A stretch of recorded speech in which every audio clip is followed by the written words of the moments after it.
Sebetulnya begini, saya luruskan sedikit. Yang nggak diperbolehkan oleh Imam Syafi'i itu sebetulnya begini. Maksa. Gara-gara tahlilan rumah kegade. Ini Ayu Hapsa Arianti kegade nggak di rumah? Oh enggak ya. Gara-gara tahlilan rumah kegade. Gara-gara tahlilan anak yatim nggak makan. Itu yang jangan itu, Bang. Gara-gara tahlilan ngutang kemana-mana. Ini namanya besar pasak daripada tiang. Saudagar Bogor biar tekor asal kesohor. Kalau kata uang Palembang, kue putu buatan Cek Gaya. Awak buntu banyak gaya. Nah itu yang jangan itu. Kita kan enak punya rukun kematian. Di Arab mana ada rukun kematian? Nggak ada. Di Malaysia mana ada rukun kematian? Indonesia keren punya rukun kematian. Apa sih gunanya rukun kematian? Buat ngantisipasi kalau yang meninggal tuh orang nggak mampu. Makanya kita itu kalau diambil urunan rukun kematian nyetor, guys. Orang sudah capek keliling, bukannya nyetor malah dimarahin. Saya ini nyetor terus tapi nggak pernah dapat giliran. Ya, kalau mau minta sama Allah, Israel tinggal eksekusi itu mah gampang. Tapi kalau bagi yang mampu dia ingin sedekah, jangan pernah merasa rugi. Pan banyak anak-anak itu sok modern. Itu merepotkan sekali. Masa orang mati membebani orang yang masih hidup? Itu anaknya nggak tahu diuntung. Nggak tahu berterima kasih dengan orang tua. Dia merasa sayang dengan uang sedikit. Sekedar sedekahan untuk orang tuanya sudah wafat meninggal dunia, sayang. Saya belum pernah ngedengar cerita gara-gara tahlilan orang bangkrut. Ada nggak ceritanya orang tahlilan jadi bangkrut, Pak? Kan nggak ada kan? Yang namanya sedekah itu kan tidak akan membuat kita rugi kok. Mana kasat sodakotum mimmal. Sodakoh itu kan tidak akan pernah mengurangi harta. Bal yazdad, bal yazdad, bal yazdad. Malah ditambah lagi, makin ditambah lagi dan ditambah lagi. Yang tadi yang penting jangan maksa. Tapi kalau niatnya ikhlas, niatnya benar-benar sedekah, pasti akan mendatangkan berkah, tidak akan mendatangkan musibah.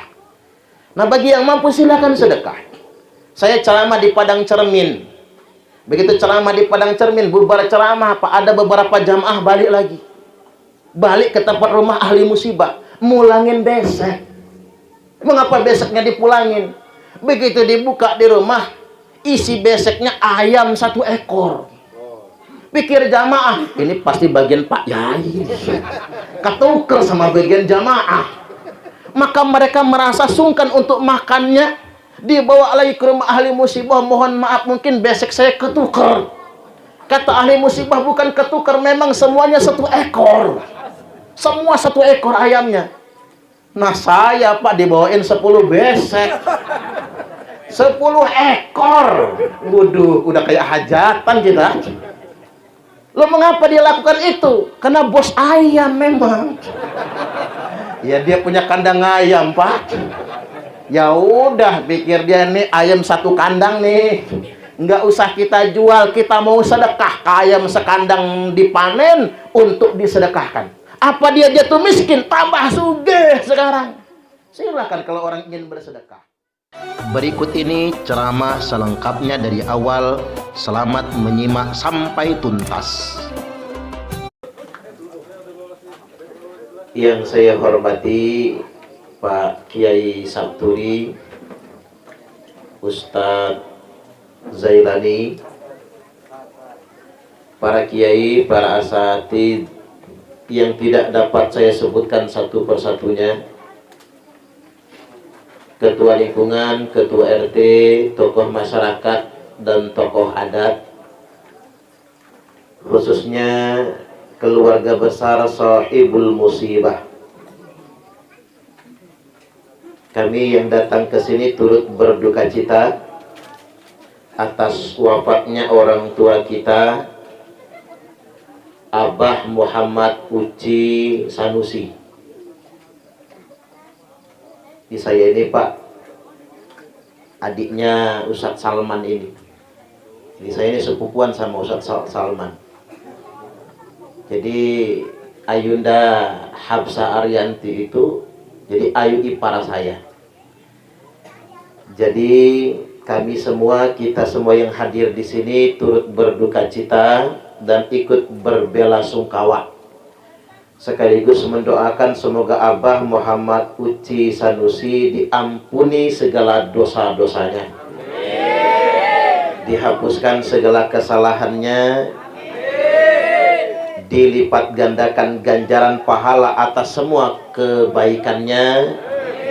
Saat ini diluaskan di kuburnya, dan di akhiratnya nanti dimasukkan ke dalam surganya Allah, kekal abadi selama-lamanya. Allahumma amin. Selanjutnya bapak-bapak dan ibu-ibu jamaah ta'ziah, baik dari lingkungan tetangga sekitar, karib kerabat, hadirin wal hadirat rahimakumullah. Apa kabar Bapak Ibu, sehat? Alhamdulillah. Saya baru tahu kabar kematian wafat beliau dari Facebook, cuman gak nyangka karena nulisnya cuman Abah aja, Kang Salman itu. Pikir saya Abah mana gitu. Dan saya juga masih di luar kota. Kemudian mendapat konfirmasi kemarin waktu saya masih di Palembang, di Banyu Asin. Oh, ternyata Abah Uci yang meninggal dunia dan atas lantaran sababiah, yakni mengalami kecelakaan. Mudah-mudahan sababiah itu menjadi lantaran Allah menetapkan beliau mati dalam keadaan syahid. Allahumma amin. Karena keluar rumahnya bukan pada hal-hal yang negatif, tapi beliau keluar rumah karena memang dagang ya Kang ya. Dagang, lagi jihad di jalan Allah, dan beliau wafat meninggal dunia kecelakaan hanya lantaran. Wafatnya ini merupakan ajal. Betul nggak kira-kira Pak? Kecelakaan cuma lantaran, meninggal ini adalah ajal. Karena justru lantaran kecelakaan ini Allah mudah-mudahan menetapkan matinya mati syahid. Allahumma amin, amin ya rabbal alamin. Jadi pada kesempatan kali ini saya ingin menguatkan dan menegaskan kembali betapa penting kita mendoakan orang yang sudah wafat meninggal dunia, apalagi orang tua kita. Turfa'u lil mayyiti ba'da mautihi darajatuhu. Nabi bersabda, diangkat derajat kemuliaan si mayit setelah matinya, ba'da mautihi. Jadi ada kondisi di mana ahli kubur itu diangkat derajatnya, bukan semasa hidupnya, justru setelah kematian atau setelah dikubur. Ceritanya mayit ini tadinya disiksa di kuburnya, tadinya dihinakan dan dijanjikan masuk neraka. Tapi tiba-tiba diangkat derajatnya, bebas siksanya, dan dikabarkan akan masuk surga. Si ahli kubur ini kaget bukan main. Ada apa ini ya Allah? Maka malaikat di kubur langsung menyampaikan kabar, waladuka astaghfirulaka, ini semua karena anakmu senantiasa memohonkan ampun atas semua dosa-dosamu. Ini orang tua yang jelas-jelas disiksa, jelas-jelas bakal masuk neraka, cancel, nggak jadi, gara-gara doa anak-anaknya. Ini dinukil oleh Imam Bukhari dalam kitab Al-Adabul Mufrad dan disahihkan oleh beliau. Betapa penting mendoakan orang tua yang sudah wafat meninggal dunia. Terlebih lagi begini sekarang, gara-gara modernisasi banyak anak muda nggak mondok, belajarnya cuma lewat internet.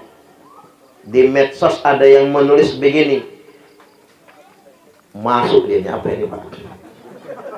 Terbang masuk ini, kayak laron gitu ya. Untung nggak ketelan sama saya. Oh, inilah seninya ceramah itu. Dekat lampu soalnya Pak. Dia maklum, biar terang wajah saya kalau dekat lampu kan. Jadi gara-gara korban media sosial, ada tulisan begini, ahli kubur disiksa gara-gara tahlilan. Jadi banyak anak muda yang nggak mondok terpapar paham Wahabi, mulai berhenti tahlilan, berhenti mendoakan orang yang sudah wafat meninggal dunia. Beda kalau anak kita mondok, aman kalau anak kita mondok. Tapi kalau yang nggak mondok banyak ikut-ikutan. Makanya wajar Pak kalau orang jadi pegawai negeri tapi Wahabi. Mengapa mondok enggak tapi sok pinter? Belajar agama cuman lewat internet tadi itu. Kalau mati ditanya malaikat, guru kamu siapa? Syekh YouTube al-interneti. Kiainya Kiai Haji Google. Ustadznya Ustadz Facebook LCMA. Jadi nggak bisa dipertanggungjawabkan. Yang jelas begini, ketika orang yang sudah meninggal dunia, ad-du'a wa shadaqatu hadiyah. Doa dan sedekah itu merupakan hadiah. Hadiah terbaik ilal mauta, untuk orang yang sudah mati. Jadi begini Bapak Ibu, hadiah terbaik untuk orang mati itu satu, kata Nabi, doa. Yang nomor dua, sedekah. Jadi kalau kita ingin ngasih hadiah buat orang yang sudah meninggal, ya kasih doa. Kalau kijing nggak ngaruh Pak. Kita ngijing pakai marmer paling mahal, nggak ngaruh sama ahli kubur itu. Walaupun ada yang nanya apa hukumnya ngijing, nyemen kuburan, ya boleh dong, mubah-mubah saja. Tapi ada syaratnya, mesti di tanah kita sendiri.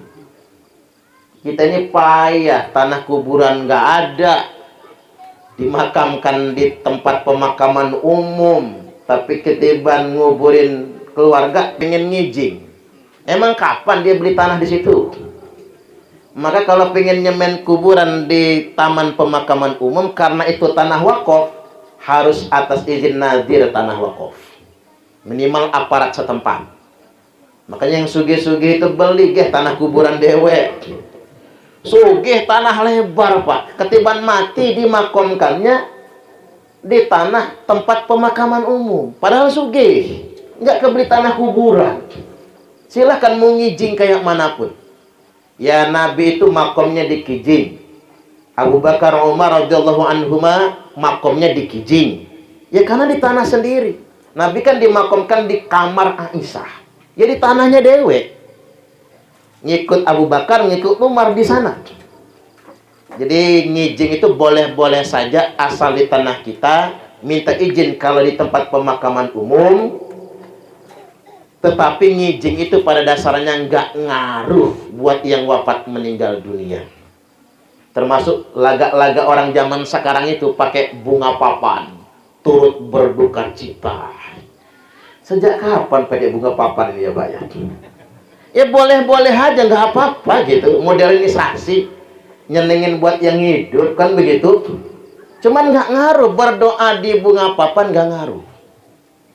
Termasuk gaya-gaya anak zaman sekarang ini, kalau berdoa kok di grup WhatsApp. Doa itu kalau nggak dibaca nggak ngaruh, harus dibaca. Doa bikin status di Facebook, kalau nggak dibaca nggak ngaruh. Kadang-kadang kita sering salah kaprah. Selamat hari ayah. Ayah, tanpamu aku bukan apa-apa. Padahal manggil ayahnya abah. Laganya pakai ayah-ayah segala. Tanpamu aku bukan apa-apa. Kau telah bekerja keras, peras keringat, banting tulang demi anak-anakmu. Coba yang kayak gitu tuh jangan ditulis di status Facebook. Ini dengerin anak-anak muda ini. Yang kayak gitu tuh sebutin depan ayahnya. Ayah, tanpamu aku bukan apa-apa. Sudah nak, kata bapaknya, jangan kebanyakan cangkem kamu. Bapak ini belum ngudut dari tadi pagi. Sono, beli Samsung dulu. Kan begitu. Ya status kita di Facebook nggak ngaruh Pak. Maksudnya harus diucapkan. Berdoa juga begitu, mesti diucapkan. Makanya yang terpenting buat orang yang wafat adalah doa. Dan yang nomor 2, as-shadaqah, bersedekah. Doa dan sedekah adalah hadiah terbaik buat orang yang wafat meninggal dunia. Lantas hadis ini dikomentari oleh Umar ibn Khattab radhiyallahu an. Kata Umar, as-shadaqatu ba'da dafni, sedekah yang dikeluarkan setelah penguburan, kekal manfaat pahalanya untuk ahli kubur sampai 3 hari. Hari ketiga, sedekah pada hari ketiga manfaatnya sampai hari ke-7. Seperti malam ini. Ini malam ke-7. Sedekah pada hari ke-7 akan kekal pahalanya sampai hari ke-25. Makanya habis 7 hari itu mestinya selawean. Hitung-hitung nambah proyek lah Pak ya. Cuma saya dengar tadi tiap malam Jumat itu. Ini bagus juga ini. Sampai 40 hari. Sedekah pada hari ke-25 akan kekal pahalanya sampai hari ke-40. Sedekah pada hari ke-40 sampai hari ke-100. Sedekah pada hari ke-100 sampai 1 tahun. Sedekah pada 1 tahun akan bertahan sampai 1000 hari. 3 tahun lebih. Ini bukan karangan saya. Ini kata Umar bin Khattab radhiyallahu an, mengomentari sabda Nabi sallallahu alaihi wasallam. Dan ini bukan kabar burung. Ini dinukil oleh Al-Imam Jalaluddin As-Suyuti dalam kitab Al-Hawilil Fatawi di juz yang kedua halaman 198. Jadi apa yang kita kerjakan ini fatwa ulama, bukan karangan kita, Pak. Maka lantas ada yang bertanya, Ustaz, ngapa mesti ada sedekah makanan? Karena yang mereka persoalkan itu sedekah makanan. Kata mereka haram sedekah makanan terkait dengan kematian. Makanya bapak-bapak ini malam ke-7 rasa-rasanya dapat besek. Dapat nggak kira-kira? Rasa-rasa dapat besek. Bagi yang mengharamkan besek, mengharamkan sedekah makanan, nanti kalau dibagi besek jangan dibawa pulang, tinggal di kursi masing-masing. Biar saya yang ngangkutin pulang nantinya. Muat mobil saya itu. Mengapa masih sedekah makanan? Jadi ada penegasan dari Imam Tawus rahimahullah. Imam Tawus ini siapa? Sahabat Nabi bukan, tapi tabi'in. Jadi mengambil ilmu agama dari sahabat Nabi. Ini ulama dari kalangan tabi'in. Hadis yang diriwayatkan dari beliau sahih semua. Imam Taus berkata, innal mauta yuftanuna fi kuburihim sab'an fakanu yastahibbuna ayyut ama anhum tilkal ayyam. Sesungguhnya orang mati diinterogasi, ditanyai di dalam kuburnya 7 hari 7 malam. Maka disunnahkan bagi keluarga yang ditinggalkan agar sedekah makanan selama 7 hari itu. Karena sedekah makanan tersebut sangat bermanfaat. Sedekahnya itu bagi yang wafat meninggal dunia. Ini Imam Tawus. Kita masuk kepada keterangan dari Aisyah Ummul Mukminin radhiyallahu anha. Kata Aisyah, anna rajulan atan nabiyya sallallahu alaihi wasallam. Sesungguhnya ada seorang laki-laki mendatangi Nabi, lalu dia berkata, inna ummi matat, ibuku mati, walam tus, kemarin waktu mati tanpa wasiat, nggak ada omongan, nggak ada pesanan, nggak ada wasiatnya.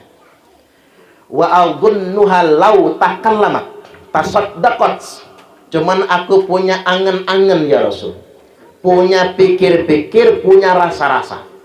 Seandainya ibuku masih bisa ngomong, mungkin dia ingin sekali sedekah. Iya juga Pak, orang mati itu kalau masih bisa ngomong, pengennya sedekah. Ahli kubur kalau masih bisa WA, japrik dia, minta sedekah. Seandainya dia masih bisa ngomong, dia ingin sedekah.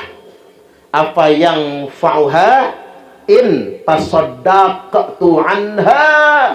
Lalu laki-laki ini bertanya, ya Rasul, apakah manfaatnya nyampe ke dia, ke ibu saya, bila aku bersedekah yang pahalanya atas nama dia? Bahkan ada kalimat begini, afalah ajrun, emang pahalanya nyampe ke ibu saya kalau aku sedekah atas nama dia? Makanya muncul istilah para ulama ahlu sunnah wal jamaah, ngirim pahala. Kita ini sering diejek sama orang Wahabi, Pak. Ngirim pahalanya pakai tiki apa JNE.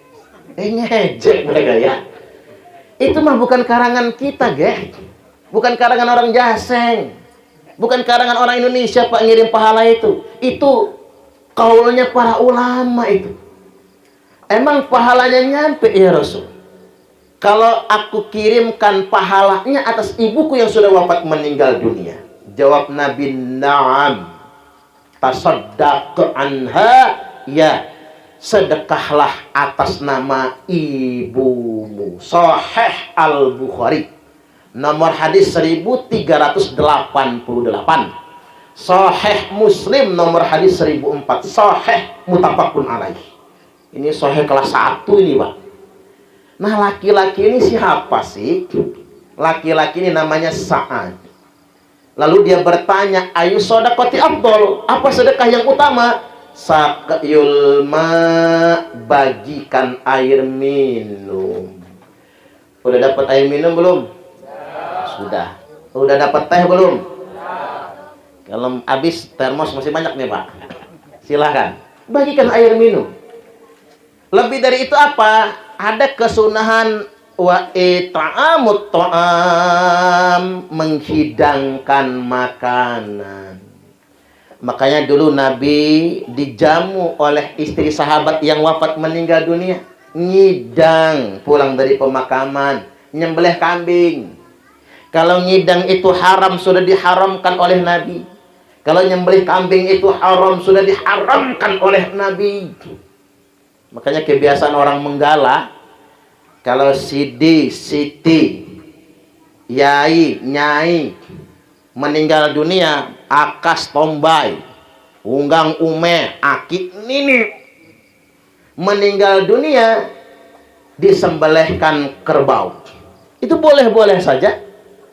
Wong Nabi juga yang mempraktekannya. Karena Nabi sallallahu alaihi wasallam idza dhabaha syata fayaqul fa'arsilu biha ila asdiqai Khadijah. Nabi nyembelih kambing gede banget, sedekah buat para tetangga atas Khadijah yang sudah wafat meninggal dunia. Sahih Muslim 4464. Jadi kebiasaan orang dulu itu ya, Pak, nyembelih kambing, nyembelih kebo, nyembelih sapi, boleh. Nabi yang praktekkan. Ntar lagi hari raya kurban, sunnah hukumnya berkorban atas yang wafat meninggal dunia, silahkan. Makanya kebiasaan ngidang itu memang sunnah. Keluarga Ja'far meninggal, keluarganya ngidang. Tetangga-tetangga ngirim bahan masakan ke sana. Ada yang ngirim mateng, ada yang ngirim mentah. Cuman zaman sekarang sudah modern. Ngidang menggenak, Pak. Makannya paling 1 centong. Orang sekarang diganti besekan. Karena kalau besekan yang di rumah ikut makan juga. Karena orang Jaseng besekan, orang Lampung ikut besekan juga sekarang ini. Jemugan, melok juga besekan. Gara-gara orang Jaseng itu, Pak. Karena gara-gara anak juga sih nanya, B, takziahnya tempat orang Jaseng apa orang Lampung? Lampung, nak. Pulang Kenduren, Pak, anak tidur. Karena tahu nggak bawa besek nanti. Cuman kalau kita jauh di tempat orang Jaseng, nah jam 11 malam masih ditunggu sama anak, Pak. B, beseknya mana? Itulah gara-garanya, Pak, orang jadi besekan semua. Jadi itu memang sudah dipraktekkan. Sebetulnya begini, saya luruskan sedikit. Yang nggak diperbolehkan oleh Imam Syafi'i itu sebetulnya begini. Maksa. Gara-gara tahlilan rumah ke Gade. Ini Ayu Habsarianti ke Gade kan di rumah? Oh enggak ya. Gara-gara tahlilan rumah kegade. Gara-gara tahlilan anak yatim nggak makan. Itu yang jangan itu, Pak. Gara-gara tahlilan ngutang kemana-mana. Ini namanya besar pasak daripada tiang. Saudagar Bogor biar tekor asal kesohor. Kalau kata uang Palembang, kue putu buatan Cek Gaya. Awak buntu banyak gaya. Nah, itu yang jangan itu. Sesuaikan saja dengan kemampuan. Makanya sekarang ini, Pak, kita kan enak punya rukun kematian. Di Arab mana ada rukun kematian? Nggak ada. Di Malaysia mana ada rukun kematian? Indonesia keren punya rukun kematian. Apa sih gunanya rukun kematian? Buat ngantisipasi kalau yang meninggal tuh orang nggak mampu. Jadi cukup gunakan uang rukun kematian. Makanya kita itu kalau diambil urunan rukun kematian nyetor, guys. Orang sudah capek keliling, bukannya nyetor malah dimarahin. Saya ini nyetor terus tapi nggak pernah dapat giliran. Ya, kalau mau minta sama Allah, Israel tinggal eksekusi itu mah gampang. Itu kan gunanya. Yang kedua, ketika kita takziah kita bawa sumbangan. Kalau dulu orang pakai baskom, isi beras, mie kuning, nenteng ayam kampung. Kalau zaman sekarang amplop diisi duit. Cuman sumbang saran, Pak. Kalau takziah itu ya jangan 5.000 lah isi amplop itu. Isi amplop 5.000 tapi kemudian ngarep bawa besek. Kata malaikat malu-maluin lu nih. Kita ini kadang-kadang sekilit, Pak. Ketiban orang hajatan kan seneng-seneng. Apalagi wahnya diundang di gedung, isi angpaunya 500.000 paling kecil, 200.000 ngisinya. Orang hajatan kan lagi seneng.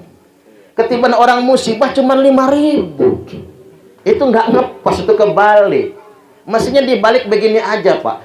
Kalau orang kena musibah kita ngisi angpaunya 200.000, tapi kalau ada yang hajatan ngisinya 5.000. Cocok nggak kira-kira? Bangkrut, Pak, yang hajatan. Ya setidak-tidaknya kita itu kan mesti mawas diri, kan begitu. Jangan sampai kemudian nggak pada tempatnya. Kemudian yang berikutnya ada sumbangan-sumbangan yang lain. Kalau nggak mampu, gunakan itu saja. Tapi kalau bagi yang mampu dia ingin sedekah, jangan pernah merasa rugi. Pan banyak anak-anak itu sok modern. Itu merepotkan sekali. Masa orang mati membebani orang yang masih hidup? Itu anaknya nggak tahu diuntung. Nggak tahu berterima kasih dengan orang tua. Dia merasa sayang dengan uang sedikit. Sekedar sedekahan untuk orang tuanya sudah wafat meninggal dunia, sayang. Saya belum pernah ngedengar cerita gara-gara tahlilan orang bangkrut. Ada nggak ceritanya orang tahlilan jadi bangkrut, Pak? Kan nggak ada, kan? Yang namanya sedekah itu kan tidak akan membuat kita rugi kok. Mana kasat sodakotum mimmal. Sodakoh itu kan tidak akan pernah mengurangi harta. Bal yazdad, bal yazdad, bal yazdad. Malah ditambah lagi, makin ditambah lagi dan ditambah lagi. Yang tadi yang penting jangan maksa. Tapi kalau niatnya ikhlas, niatnya benar-benar sedekah, pasti akan mendatangkan berkah, tidak akan mendatangkan musibah. Nah, bagi yang mampu silakan sedekah. Saya ceramah di Padang Cermin. Begitu ceramah di Padang Cermin, bubar ceramah, Pak, ada beberapa jamaah balik lagi. Balik ke tempat rumah ahli musibah, mulangin besek. Mengapa beseknya dipulangin? Begitu dibuka di rumah, isi beseknya ayam 1 ekor. Pikir jamaah, ini pasti bagian Pak Yai. Ketuker sama bagian jamaah. Maka mereka merasa sungkan untuk makannya. Dibawa lagi ke rumah ahli musibah, mohon maaf mungkin besek saya ketuker. Kata ahli musibah, bukan ketuker, memang semuanya 1 ekor. Semua 1 ekor ayamnya. Nah saya, Pak, dibawain 10 besek. 10 ekor. Waduh, udah kayak hajatan kita. Lo mengapa dia lakukan itu? Karena bos ayam memang. Ya dia punya kandang ayam, Pak. Ya udah, pikir dia nih ayam 1 kandang nih. Nggak usah kita jual, kita mau sedekah. Ayam sekandang dipanen untuk disedekahkan. Apa dia jatuh miskin? Tambah sugih sekarang. Silakan kalau orang ingin bersedekah. Saya ceramah di Pahoman yang meninggal mantan bupati. Semua yang datang takziah dikasih terjemah Majmu' Syarif. Ya tebel kalau sudah diterjemahkan kan. Harganya mahal, bungkusnya tebal. Semua yang takziah dikasih sarung sama sajadah yang laki-laki. Yang perempuan telekung sama kerudung. Dikasih beseknya double. Dua-dua, Pak. Itu yang takziah dua-dua. Yang mimpin silsilah 3. Yang mimpin bacaan Yasin 4. Yang mimpin tahlil 5. Yang mimpin doa 6. Yang ceramah 7.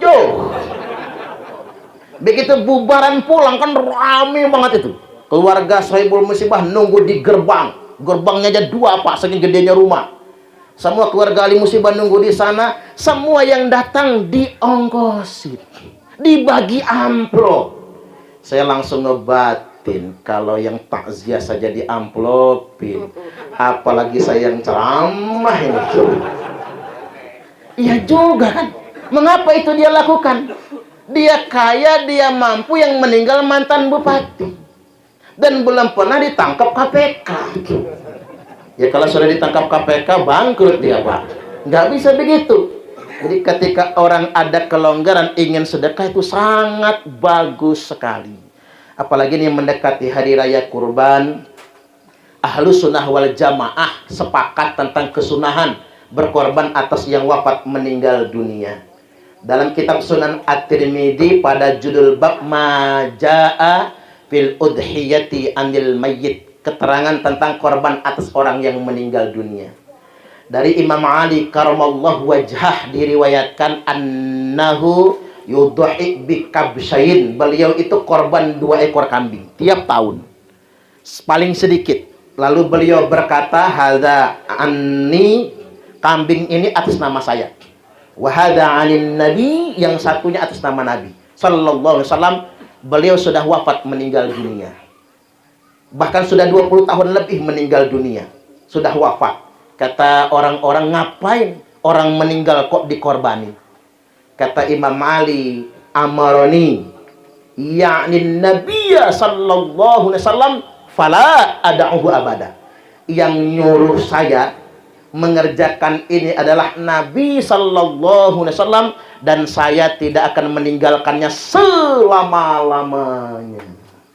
Loh kok sama Nabi? Nabi itu sudah pasti masuk surganya. Nabi itu pengganti orang tuanya Imam Ali. Karena Abu Thalib kan mati kafir, Pak. Tidak bisa dihadiahi pahala berkorban. Sebagai penggantinya orang tuanya siapa? Yakni Nabi sallallahu alaihi wasallam. Sebagai bakti kepada orang tua.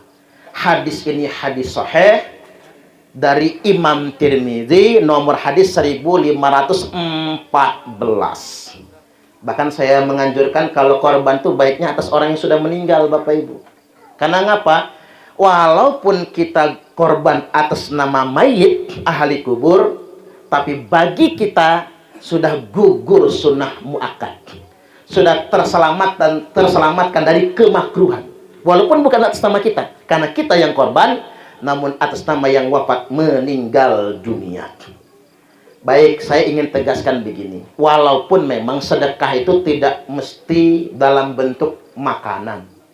Sedekah juga bisa dalam bentuk yang lainnya. Bahkan ada yang sederhana. Sedekah dengan bacaan Al-Quran. Imam Asy-Syafi'i rahimahullah berkata, wa yustahabbu ayyuqra'a indahu syai'um minal Qur'an wa in khatamul Qur'ana kullahu kana hasana. Sangat disukai, sangat bagus sekali. Hendaklah dibaca di samping kuburan itu suatu surat atau suatu ayat dari Al-Quran. Apabila dihatamkan Al-Quran 30 juz, kana hasana, itu lebih baik lagi. Hataman Quran di samping kubur. Ini fatwa Imam Syafi'i. 4 madhab sepakat ini. Imam Hanafi, Imam Asy-Syafi'i, Imam Hambali, 3 yang tafi'u bih. Baca Quran di samping kubur, nyampe pahalanya langsung buat ahli kubur. Walaupun tidak diniatkan, walaupun tidak didoakan dikirim pahala. Yang penting samping kubur. Makanya kalau datang ke kubur itu harus baca, Pak. Walaupun tidak tahu niatnya, nggak tahu doanya, baca samping kuburan. Ini emang enggak. Ziarah kubur cuman bawa arit, babat rumput. Habis itu pulang si mantu nih. Mertua dari dalam kubur manggil, "Oi, mantu edan. Saya nggak butuh arit lo." Yang dia butuhkan itu doa minimal bacaan Quran. Kalau kata Imam Hambali, surah Al-Ikhlas 11 kali. Ini kata Imam Hambali. Surah Al-Ikhlas 11 kali. Apalagi bapak-bapak sanggup ya Pak, At-Taqwa Kubro. Wah, pembebasan. Orang tua sama anak cucunya dibacakan At-Taqwa Kubro. Bebas dari api neraka. Nah itu baru anak yang soleh itu. Lakukanlah itu semua, bisa kita lakukan. Nggak bisa dewan barang-barang santri. Ya, tapi kalau sama santri yang mesti ngongkosin, capek santrinya itu. Nah balik lagi Bapak Ibu hadirin wal hadirat rahimakumullah, membaca Quran di samping kubur. Tapi kalau membacanya di rumah, mesti diniatkan atau didoakan, nyampe pahalanya. Nah kalau kata Imam Malik, satu madhab ini, membaca Quran buat orang mati itu la tasilu ilaihi, nggak nyampe pahalanya. Lakinnahu hasan, tapi bagus. Gunanya baca Quran buat apa? Mutawassilan ilallah bitilkat tilawah, untuk tawasulan, mendoakan si ahli kubur dengan bacaan Quran tersebut. Jadi tidak ada satupun ulama ahlu sunnah wal jamaah yang mengatakan bid'ah baca Quran di kubur. Enggak ada. Bahkan begini Pak, negara ini kan musim haji nih, banyak orang pulang haji lagunya jadi kiai. Mondok enggak Pak, pulang haji jadi ustaz. Tiba-tiba pulang haji jadi ustaz, ngancem harus jadi imam. Kalau enggak gue yang jadi imam, Pak Haji baru nih. Karena enggak gue jadi imam, gue enggak mau ke masjid.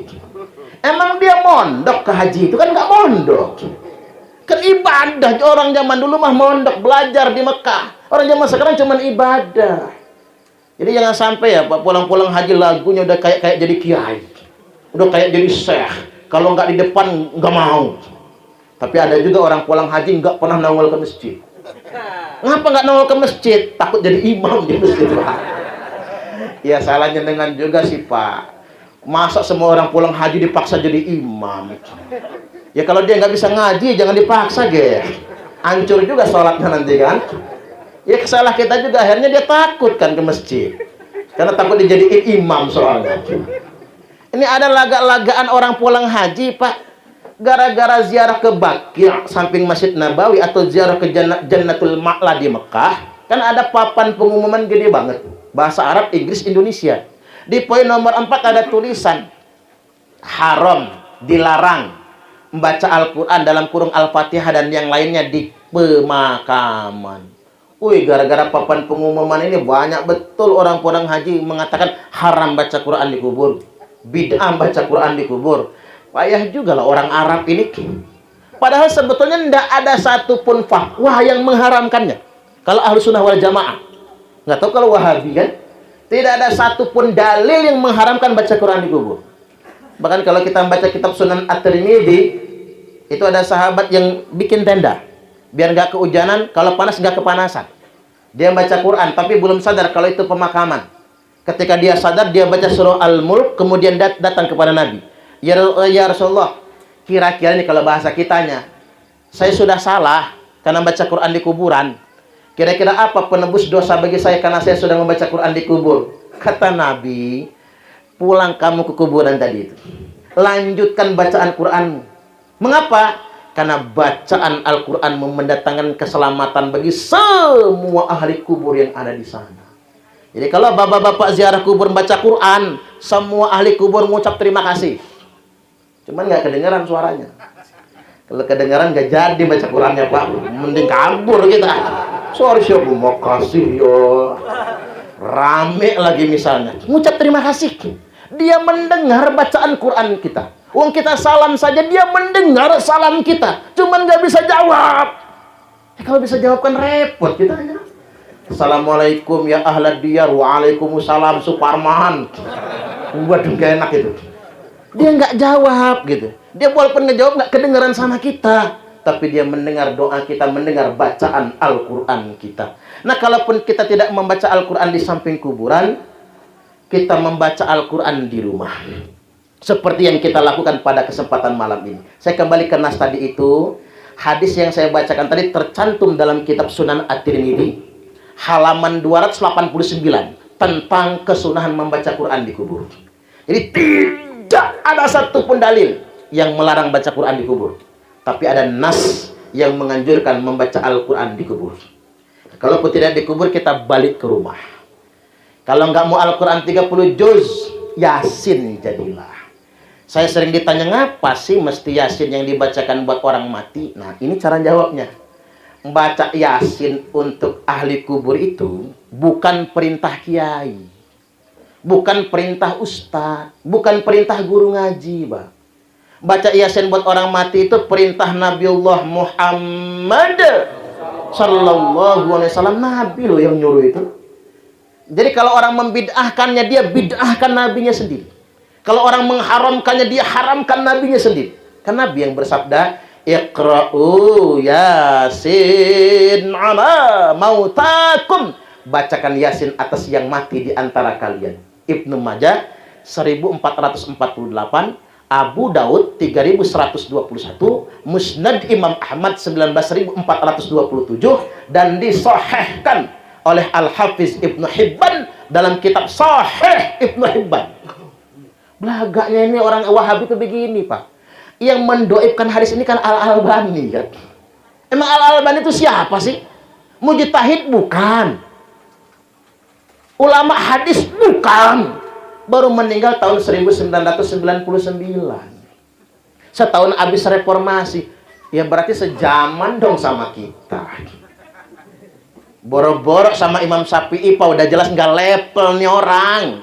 Sama Hadratus Syekh Kiai Haji Hasyim Asy'ari saja nggak selevel, enggak. Kiai Haji Hasyim Asy'ari itu jauh lebih tinggi daripada Al-Albani.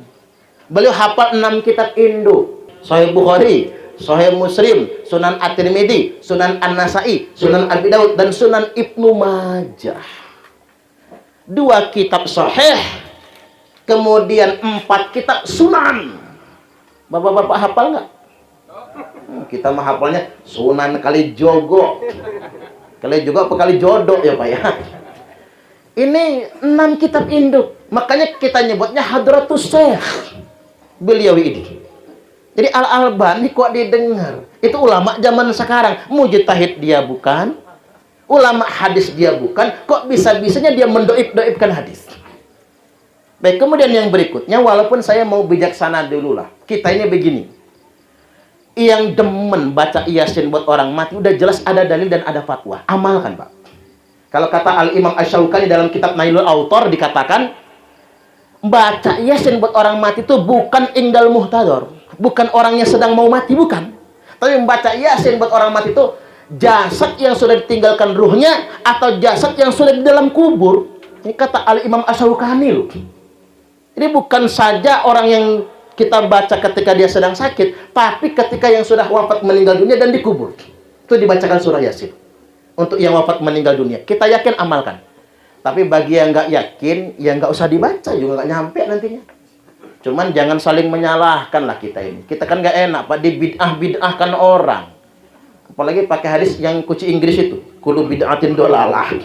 Ya hadis kunci Inggris kan, semua hukum dari kullu bid'atin dolalah semua. Enak aja dia ngomong begitu. Semua sesat sedemikian rupa. Kita yang demen yasinan jojong jalan, yang nggak yakin silahkan urusan dia. Kayak kita hidup bertetangga lah, nggak usah ngurusi rumah tangga orang. Urusi saja rumah tangga kita sendiri, betul nggak kira-kira? Kan ada pepatah orang di pasar, laki-laki yang rajin mencium istrinya relatif lebih panjang umur dibandingkan dengan laki-laki yang mencium istri tetangganya. Ya kalau nggak percaya jajal aja pada dibaca orang kita. Itu Yasin ya. Yasin masih kepanjangan, Al-Fatihah jadilah. Mengapa Al-Fatihah jadilah? Al-Fatihatu lima quri'at salahu, karena Al-Fatihah tergantung niat yang membaca. Fatihah dibacakan buat orang mati bagus. Yang sudah meninggal doa maksudnya. Fatihah dibaca sebagai ruqyah bagus, Pak.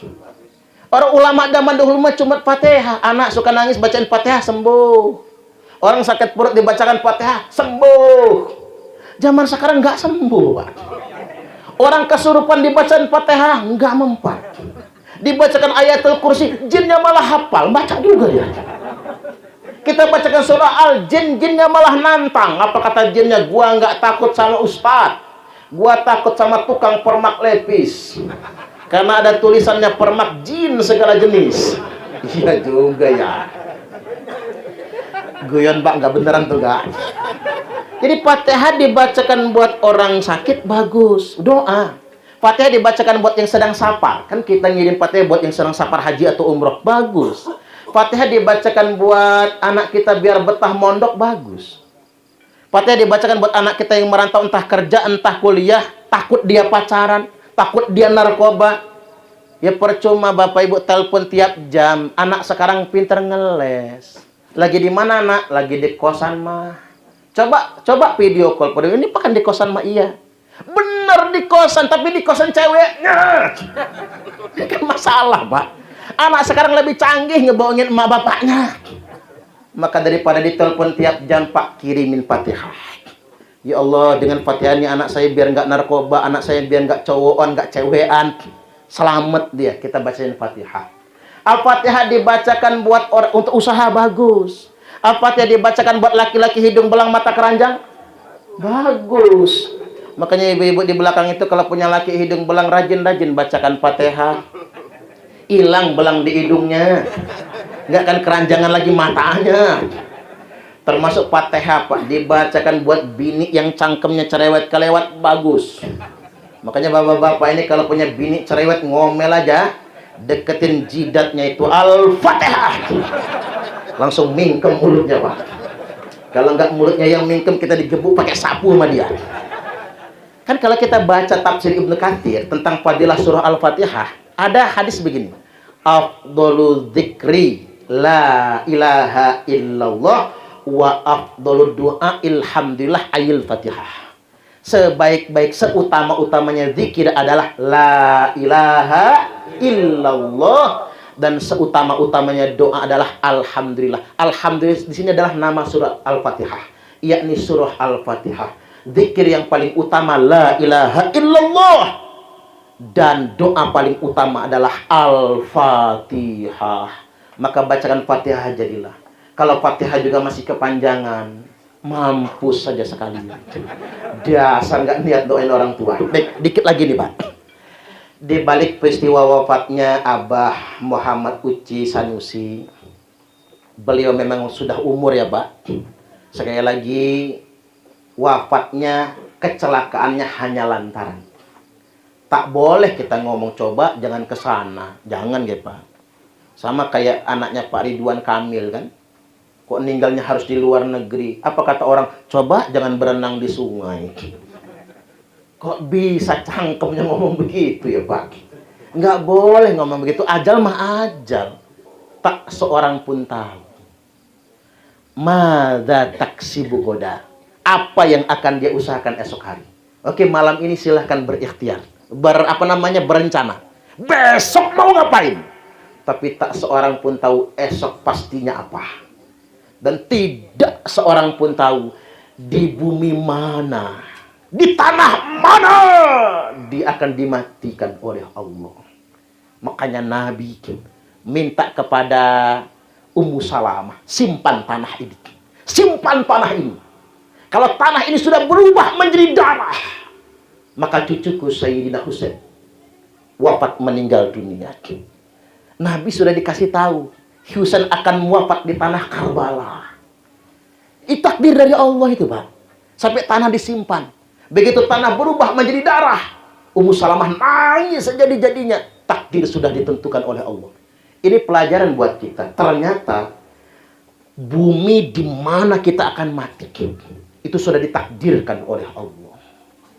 Ya entah di sini Pak, entah di Jakarta, entah di Mekah kan, sudah ditakdirkan oleh Allah Subhanahu wa taala. Makanya semua hanya sababiyah. Semua hanya sebab akibat saja. Takdir kematiannya beliau memang wafatnya di sana. Tinggal kita mawas diri. Apa pelajarannya? Ya tiba gilirannya kita akan mati juga kan. Saya jadi ingat pernyataan Al-Maghfurlah Mbah Maimun Zubair. Beliau mengatakan rahasia umat Muhammad itu kelipatan 7. Usia 1 sampai 7 tahun usia anak-anak bermain. Makanya Ayunda Hapsah Ariyanti, Kak Salman dan para guru di sini, anak itu jangan dipaksa baca, gitu. Ini mah enggak. Aturan masuk SD sudah harus bisa baca. Jadi kalau masuk SD belum bisa baca, ditolak. Padahal hukumnya itu 0 sampai 7 tahun ndak boleh diajarin baca, itu aslinya. Cuma guru SD mah pengennya gampang, Pak. Pokoknya anak harus PAUD, harus TK.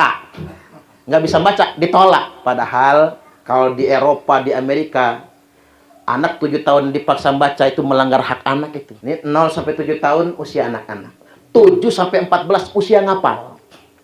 Makanya Pak ngapal paling bagus 7 sampai 14 tahun. Tapi belum paham dia. Makanya anak-anak kita suruh ngapal pelajaran apa tapi nggak paham. Suruh ngapal Quran tapi nggak ngerti maksudnya apa. Karena memang usianya. Nah, baru 14 sampai 21 mulai memahami. 21 sampai 28 usia menikah. Maka menikah paling cepat 21 tahun. Kalau di bawah itu pernikahan dini namanya. Menikah paling tepat 25 tahun. Karena sunnah Nabi. Menikah paling telat 28 tahun. Makanya benar kata orang, kalau umur masih 25 tahun, jodoh di tangan Tuhan. Tapi kalau sudah 28 kelewat belum nikah, Tuhan angkat tangan. Dengar ini yang bujang-bujang tua, gadis-gadis tua. Cepatlah nikah tuh. Ini guyonan itu. 28 sampai 35 usia bekerja. Kerja apa aja. Nggak harus jadi PNS, nggak harus jadi karyawan. Yang penting halal. Betul nggak kira-kira? 35 sampai 42 usia kaya. Orang kalau umur 35 sampai 42 kaya, bakal kaya selamanya. Tapi kalau 35 sampai 42 melarat, terima melarat. Kata Mbah Mun. Ya anak-anak lah, bagian rezeki anak-anak. Makanya bapak-bapak yang merasa umur sudah 42 ke atas masih melarat juga, sudahlah Pak, jangan silau lagi. Ibu-ibu jangan ngayal kemana-mana lagi. Pokoknya yang dipikir cuma satu. Yang penting hidup barokah, anak-anak soleh-solehah, nanti nggak di orang tua, di anak. Nggak di anak, dicucuk rezeki kayanya. 42 sampai 49, nah ini penting ini. 42 sampai 49 usia taubat. Yang belum taubat, ingat 42 sampai 49. 49 kelewat belum taubat. Tua-tua keladi. Makin tua makin menjadi sayur nangka, bumbu kemiri. Tua bangka nggak tahu diri. Tuh kalau 49 belum tobat. 49 sampai 63 itu 49 sampai 56 itu usia matang, paling matang manusia. Makanya orang 49 sampai 56 itu paling matang manusia. Jadi apapun dia jadi bakal hebat, Pak. Kiai matangnya di usia itu. Jadi kalau masih di bawah itu belum matang belum. Jadi presiden, jadi gubernur itu paling bagus di usia itu. Ketuaan belum, muda enggak lagi. Makanya kalau ada gubernur wali kota umurnya masih di bawah 40 tahun, pinter mah pinter, tapi nggak mateng jiwanya. 56 sampai 63 itulah ajal.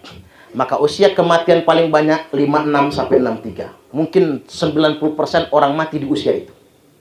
Makanya sudah 56 ke atas siap-siap, Pak. Nggak lama lagi itu. 63 sampai 70 panjang umur, itu panjang umur. 70 sampai 77 benar-benar panjang umur. 77 kelewat belum mati, Israel lupa.